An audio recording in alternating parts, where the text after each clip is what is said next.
Expelled in my teenage years due to my brother's false rumors, my parents finally recognized my success years later and expelled from my home as a teenager due to unfounded rumors propagated by my brother. My parents, years later, witness my achievements and now seek financial support after having turned their backs on me. I am a 28-year-old woman with a twin brother. As children, my twin brother and I received distinctly different attention from our parents. For some reason, my parents genuinely believed that my brother was destined for greatness, while I was labeled the black sheep, simply because I preferred playing sports and making new friends over studying. The constant comparisons left me feeling demoralized and chipped away at my self-esteem from an early age. During my childhood, I often found myself observing my brother revel in lavish birthday celebrations with his friends, while I felt like a mere afterthought in the festivities. He frequently hosted sleepovers with his friends, while I was never permitted to invite my friends over to our home. Honestly, I detested every moment of my childhood. My grandmother was the sole individual in the family who appeared to genuinely care about me. During her visits, she consistently brought my favorite chocolates and sometimes discreetly handed me a few dollars, allowing me to indulge later on. Over time, the obvious favoritism shown towards my twin brother slowly morphed into a form of emotional abuse aimed at me. My parents would openly ridicule my grades and dismiss my hobbies. No matter how hard I endeavored, it seemed impossible to fulfill their vision of the ideal child. Even though I excelled in sports, I was prohibited from engaging in extracurricular activities because they insisted I focus solely on my studies, much like my brother. It was exasperating, and I felt powerless in my youth. Later in my sophomore year, I found myself grounded once more, and this time, what was the offense? Possessing. Snapshot on my device. I hadn't done anything wrong. Like any other teenager my age, I had simply downloaded this app to keep in touch with my friends. Nevertheless, my parents viewed this as a significant offense and a violation of their trust, as they had explicitly prohibited me from interacting with my friends. They completely lost it and scattered all my belongings throughout the room. They proceeded to remove the doors from their hinges, declaring that I would have no privacy for as long as I resided beneath their roof. Observing my parents treat me this way, my twin brother, rather than offering support, only compounded my struggles. The harmful atmosphere fostered by our parents' unfair behavior enabled him to take advantage of the circumstances.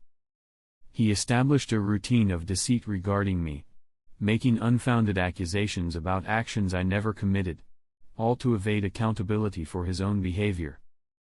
If he took something, he would easily cast the blame onto me, and my parents, who were already predisposed to think poorly of me, quickly believed his fabrications. He would belittle me in front of my peers at school and mock my appearance. Even so, I enjoyed a broad network of friends at school, as I was friendly and eager to forge new relationships. My twin, on the other hand, faced challenges in social situations, and he began to harbor feelings of resentment towards my ability to engage with others while he, being more introverted, felt out of place. The jealousy peaked at our 14th birthday celebration, a moment marked by the absence of guests who failed to acknowledge him on his special day. I'm not sure what motivated his friends to act that way, but on the other hand, my friends treated me to ice cream, and I ended up having a truly delightful day. This only served to further infuriate my brother. In an act of vengeance, my brother started circulating untrue rumors at school, depicting me as a pampered child. He would misleadingly claim to everyone that I was supposedly physically abusing him at home, as our parents favored him more. Little did I know, he escalated matters to an unsettling degree. In a calculated move, he would strike himself, deliberately causing injuries such as a black eye or bruised shoulder to create false evidence. The following day, he would stride into school with assurance, showcasing the self-inflicted wounds as evidence of my alleged aggression and fabricating tales. Whenever our parents inquired about the injuries, he would fabricate stories, claiming they were the result of harmless activities like playing football with his friends. The fabrications in his supposed dark eyes began to take hold, leading others to accept his twisted narrative of what transpired. Before I knew it, murmurs began to spread, and even those closest to me started to regard me with doubt. Initially, I observed slight shifts. Friends who used to engage in casual conversations with me in the hallways began to drift away. Invitations to group hangouts dwindled, becoming increasingly rare. A sudden transformation occurred, leaving individuals reluctant to connect with the girl labeled as spoiled and accused of aggression. One day, I gathered my courage to confront my ex-best friend about the shift in our relationship. She revealed the troubling truth about my twin brother spreading rumors concerning me. She uncovered the intricate fabrications he had spun for everyone, blaming me for actions I had never committed. Her words left me utterly astonished. The sensation was a blend of shock and treachery, as though the earth below me had suddenly crumbled away. My brother, a person I shared my childhood with, was disseminating falsehoods about me, alleging I engaged in actions I would never even contemplate. The betrayal struck hard, creating a tightness in my stomach and a weight in my chest. That day, after school, I approached my brother, but he opted to disregard me. I pleaded with him to cease his deceit about me, yet he merely smirked and declared that I was meant to suffer in solitude. I found myself speechless, as his deceitful actions began to instill fear within me. I yearned to confide in my parents, yet I feared they might side with my brother instead of me. The solitude pierced deeply, particularly since I had always embraced the opportunity to forge connections with others. My brother's jealousy-driven fabrications seemed to be dismantling the bonds I had painstakingly nurtured throughout the years. The whispers of the rumor started to reach the ears of the teachers as well. It felt like a dreamlike encounter, as though I existed in an alternate realm where my authentic identity was eclipsed by the wicked tales woven by my own counterpart. The fabrications had escalated beyond simple adolescent chatter. They were now influencing the way others genuinely view me.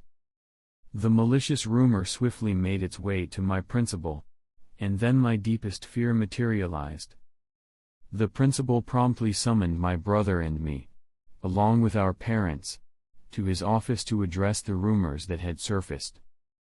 I remained seated, my heart racing, while the principal insisted on the truth. I had wished for my brother to finally be honest, yet he chose to reinforce the deception instead. He bluntly informed the principal that the rumors were indeed accurate, portraying me as a bully who would attack him whenever our parents were absent. It was beyond my comprehension. Surprise enveloped me as my brother wove this bizarre tale about my supposed anger towards him for receiving more affection from our parents. It was a web of deceit, yet he clung to his narrative with unwavering tenacity. My mother started to weep as she listened to my brother's tale, clutching him tightly as if he were a true hero.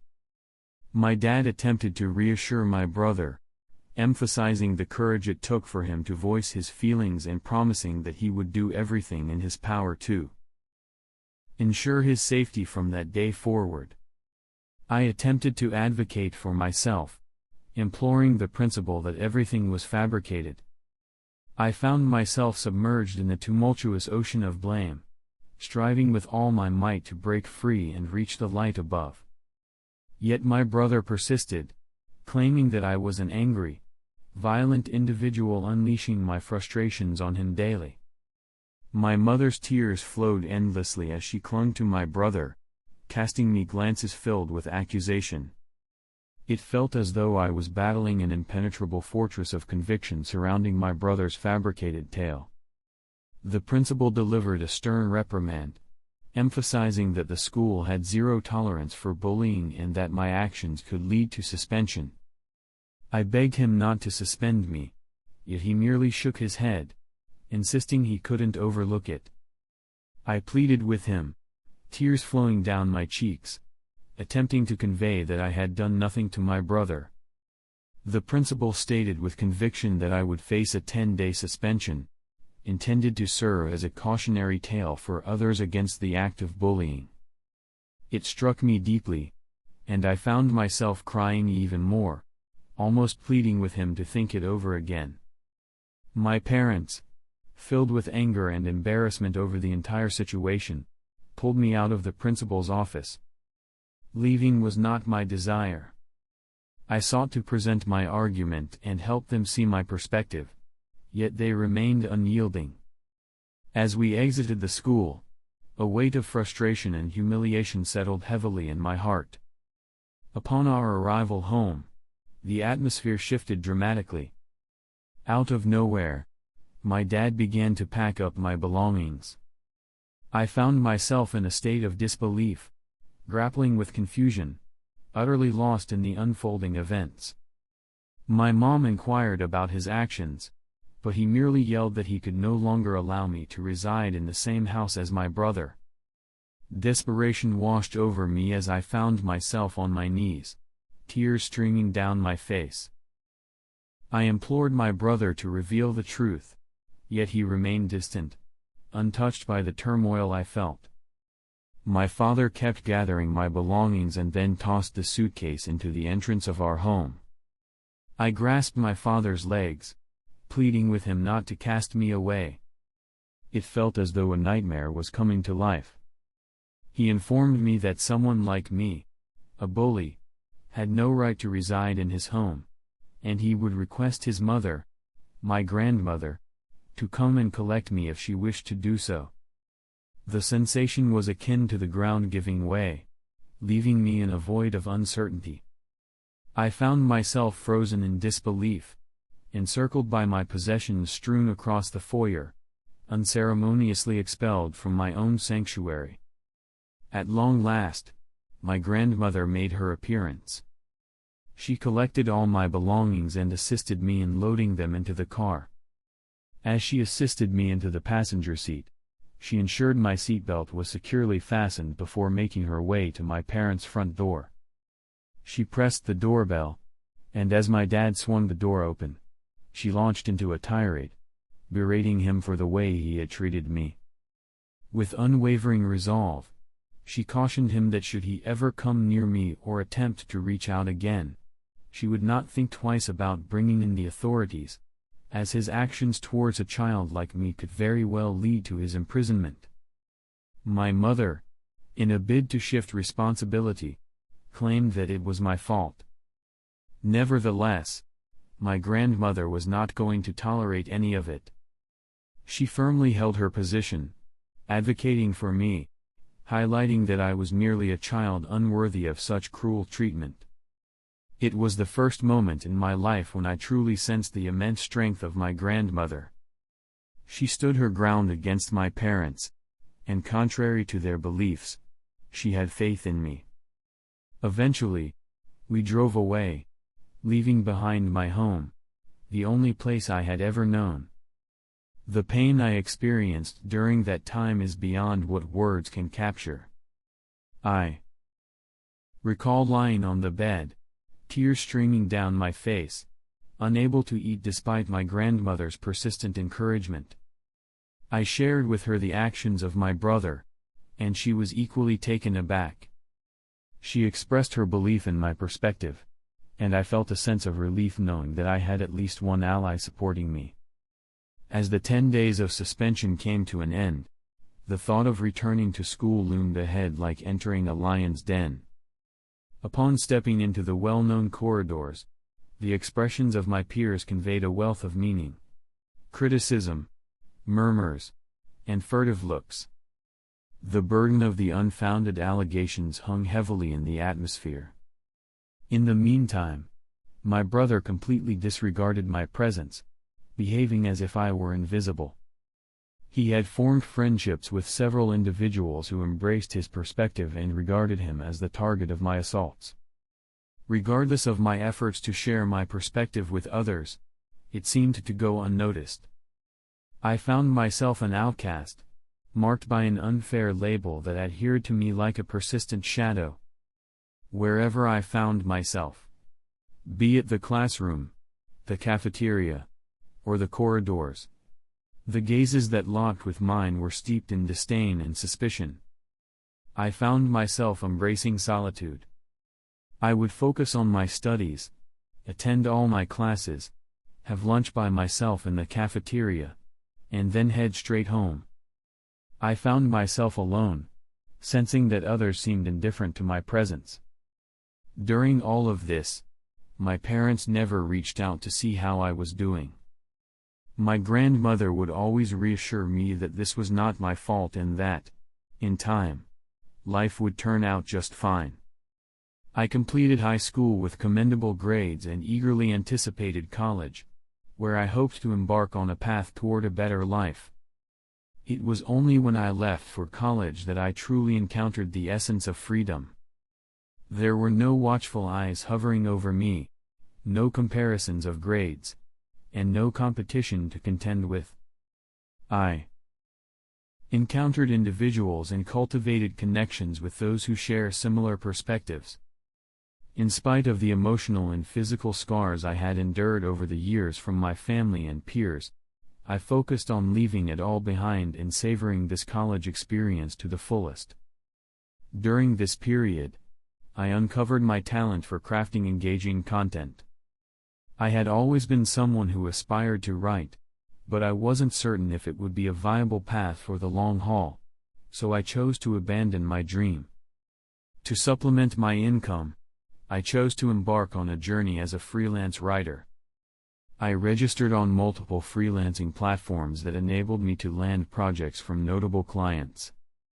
This is the journey I embarked on to gradually create a collection of my work.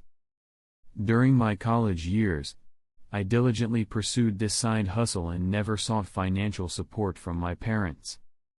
Upon completing my college education, I discovered that rather than stepping into a corporate role, I could fully embrace a career in content writing.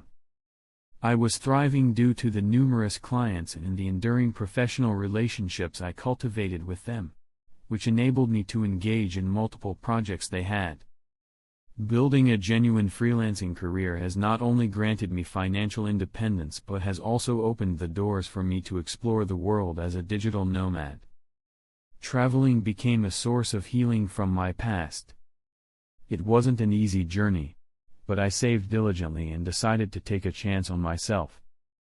Throughout the years, I have explored a vast expanse of the world, and still, there remains an abundance waiting to be discovered. Throughout all this, the one person I truly regarded as family was my grandmother, and my admiration for her was boundless. She felt a deep sadness when I moved out, yet she recognized my need for independence. Even with my busy schedule, I always prioritized being there for her whenever possible. On weekends, I would make my way to her place, where we would often share meals or find ourselves comfortably seated on the porch, lost in conversations that spanned from nostalgic childhood stories to the latest events in our lives. During weekends, I would spend whole afternoons assisting her with household tasks or joining her for a relaxing stroll in the local park. Recently, I completed one of the most significant projects of my career. I can't mention the brand, but I was incredibly fortunate to craft descriptions for them. Once the project was completed, I asked the team I collaborated with to provide positive reviews on my websites, and they were more than willing to oblige. I captured screenshots of several of their reviews to share on my Instagram, recognizing that collaborating with this brand was significant. As anticipated, numerous fellow writers contacted me to celebrate my professional achievement and even shared my story to help amplify the message. This is how I began receiving messages from unfamiliar individuals seeking assistance with their websites. My relatives observed this too, and a few of them reached out to offer their congratulations. Eventually, I received a message from my college's principal. He contacted me after noticing my success and invited me to college for a seminar to discuss how to build a career in content writing with the students. I felt a wave of nerves wash over me, as public speaking has never been my strong suit.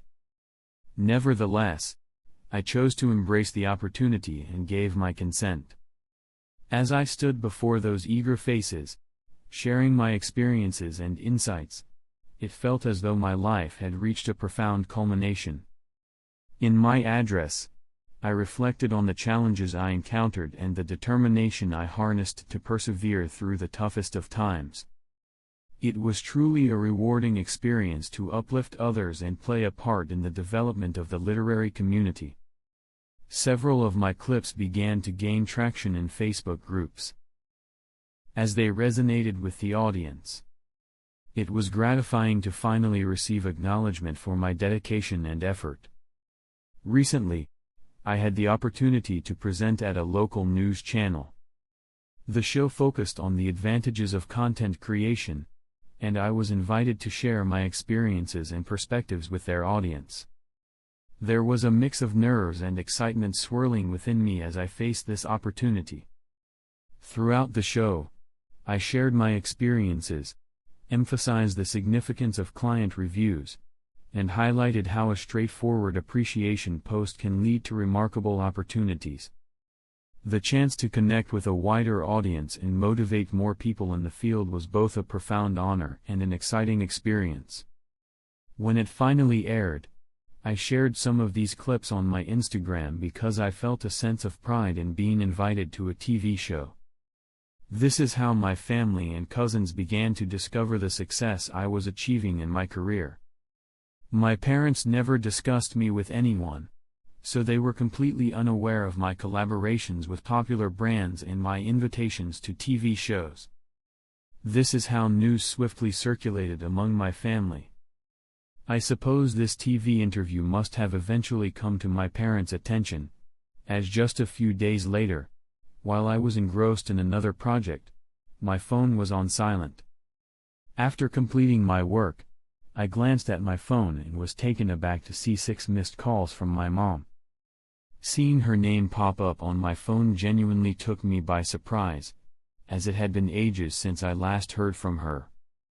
After all those years of silence, I found it hard to understand why she was reaching out to me.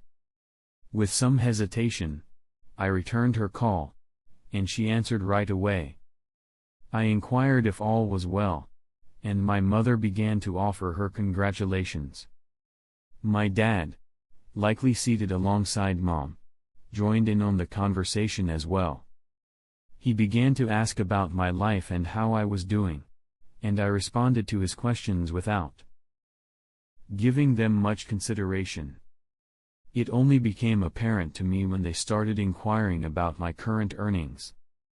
I expressed to them that it was not their concern, to which my dad responded that we are family, so I shouldn't hesitate to share my income with them. I informed him that my financial situation was quite stable.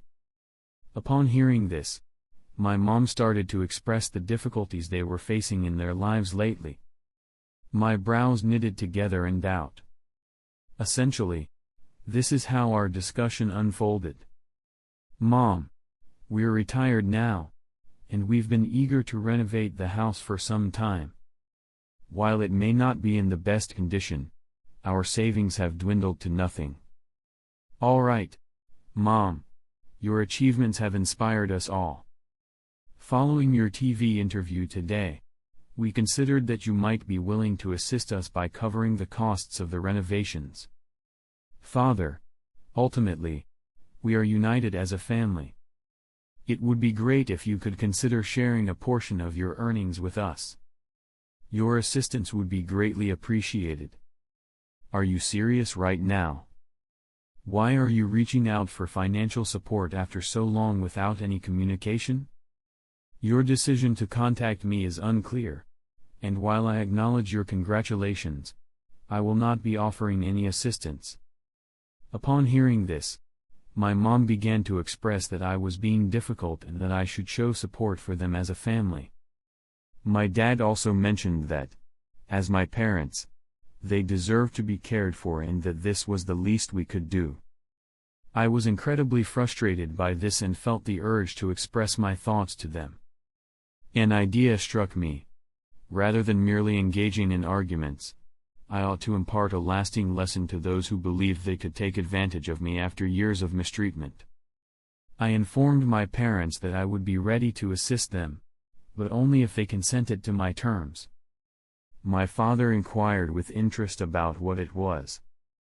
I stated my demand clearly and without any doubt.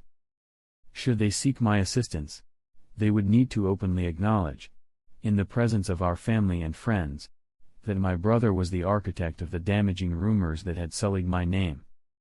I wished for them to bring my brother down in the same manner they had brought me down, succumbing to his deceit and manipulations in front of all. I sought for them to recognize their responsibility for their actions and to understand the hurt they had inflicted. Upon learning of my seemingly insurmountable condition, my dad started to ponder the need for such an admission. My mother expressed that this was all rather superfluous and that we could have a private conversation without the involvement of others, yet I remained steadfast in my position.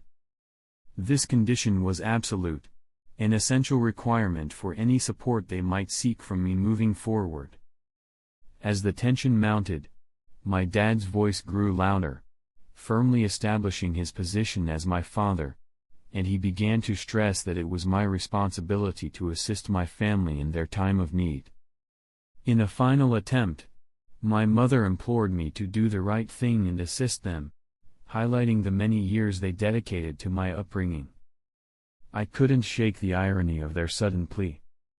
I brought to their attention the history between us, emphasizing that it was they who had cast me aside, while my grandmother took on the role of my caregiver, not them. As their agitation grew, I stood my ground and made it clear that if they wished to reach out for my financial support moving forward, they had to publicly acknowledge the truth and my brother must confront the repercussions of his actions. Ever since our discussion, my parents have been persistently reaching out to me, yet I find myself choosing to disregard their calls. I'm beginning to wish I hadn't reached out to them that day. I'm curious to understand the consequences of not assisting my parents in any way. Would I truly find myself in a difficult situation? The past week has been a whirlwind since I last shared my story, and the support and encouragement I've received from everyone has been truly overwhelming. It's reassuring to realize that I have company during this period. I feel a sense of relief knowing that others share my perspective on not engaging with my parents or even contemplating offering them assistance after everything they've put me through. I set that condition knowing full well it was nearly impossible for them to meet it. I understand that their affection for my brother runs deep, and even if they have uncovered the truth behind his fabrications, I am certain they would never subject him to the same trials I endured. Today, my brother sent me a hurtful text message after my parents once again attempted to reach out, and I chose not to answer their calls. This is what he wrote. "Hey sis, it's been a long time since I saw you, and I can tell you that every day without you in my life has been great. I heard that your parents contacted you and you presented them with a wild ultimatum. They're not going to follow through with it, you realize that, don't you? It's evident they never truly cared for you, and they will never take any action to harm me. I acknowledge that I was untruthful about you 15 years ago, but a considerable amount of time has passed since that moment. It's time to let go of selfishness and embrace the journey forward, leaving the past behind. Since you are unmarried and childless, what holds you back from assisting them with the costs of their repairs and renovations around the house? Make the right choices and strive to be an improved daughter." The message pierced through me like a sharp blade. His audacity to dismiss the struggles I had faced and the conditions I had set revealed a profound lack of empathy. The effort to manipulate my feelings by highlighting my lack of a spouse and children introduced an additional level of insensitivity. His suggestion that I should place their needs above my own well-being was not only insulting but also underscored his low regard for me. Driven by a deep sense of frustration and an unwavering quest for justice, I resolved to take action and uncover the truth that had remained concealed for far too long. I took a moment to compose an email to my parents and close relatives, revealing the difficult experiences of my childhood and the unjust treatment I faced while growing up in my family home. In the email, I conveyed the harsh and stifling atmosphere I experienced at home and how my treatment differed from that of my twin brother. The email further explored the harmful and entirely false rumor my brother had circulated about me at school, resulting in serious repercussions and tarnishing my reputation. I recounted the moment my parents cast me aside, leaving me on the streets, and if it weren't for my grandmother, I might not have survived this ordeal. As the gathering drew to a close, I invited everyone to take a moment to read a message that my brother had shared with me. I have included a screenshot in which he acknowledges his dishonesty regarding me. It serves as a straightforward admission that I believed would finally bring to light the falsehoods that have lingered for far too long. I dispatched the email merely an hour ago, and I can already sense the impending chaos that will ensue once my parents and brother lay eyes on it. I will keep you posted on my family's response to my email. Update 2. A month has passed since my last update, and this past month has been filled with numerous events. As you might expect, my family did explode with reactions after receiving the email. My parents have faced backlash from relatives who were previously oblivious to the depth of the favoritism and emotional abuse. Many family members contacted me, expressing their surprise about everything and offering their apologies for not being there for me. I received a flood of text messages from my brother and parents that escalated into increasingly abusive and violent territory. In response, I took the step of contacting a lawyer, who then issued them a cease and desist notice. It essentially cautioned them against any further communication with me, stating that any such actions would result in severe legal repercussions. It seems this must have frightened them into silence, as they ceased all communication with me. My grandmother believes I made the right choice by sharing what happened and stands by me completely. She is the sole individual of significance in my life, and I am grateful for her unwavering support. Update 3. It has been 2 months since my previous update. I am pleased to share that everything in my life is currently going smoothly. My content writing business has been thriving in a professional capacity. Invitations to speak at seminars and podcasts keep coming, reinforcing my status as a respected professional in my field. I feel a deep connection with my grandmother now more than ever. Recently, I decided to take a week off from my work to enjoy some meaningful moments with her. These days, she has taken a keen interest in gardening and has shared a wealth of knowledge with me about the different flowers and herbs flourishing in her garden. The time I shared with her, be it over meals, in deep conversations, or just relishing each other's presence, stands out as my most treasured memories. Since the letter from my lawyer reached my family, they haven't reached out to me, and I find solace in their distance. On a personal note, I've begun attending therapy, aiming to focus on my own healing journey. This will likely be the final update for the time being.